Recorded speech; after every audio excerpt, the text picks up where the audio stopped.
Hello, I'm Sarah from Australia. I've spent 28 days here and experienced the full Panchakarma treatment. It's been memorable and an epic journey. I've never done anything like this before, but I committed and I'm so glad I did because everybody here has been outstanding. The experience itself has been real emotional roller coaster, but overall it's been kind of epic, transformational, I guess that's the way to put it. So the facilities are exceptional here.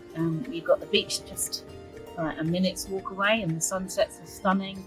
Even the early morning walks along the beach with the sunrise coming up over the coconut trees. It's quite spiritual. Go in the pool and do your lengths in between or after treatments. The treatment rooms are just over there and they're really comfortable.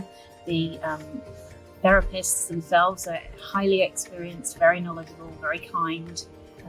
You kind of feel like you're being nurtured, like you're being looked after by a mother figure or something. It's not something that I'm familiar with in terms of adulthood. So it was unusual, but perfect. So I'm so happy to have been able to spend this time here. I came on my own, so that might have been tricky, but I've made so many friends with like-minded people. Plus the staff themselves are kind, friendly, knowledgeable. They speak really good English, and those that don't, you get by. Everybody's very welcoming. Wherever you go, there's smiley faces and love is sincere. So I will be back.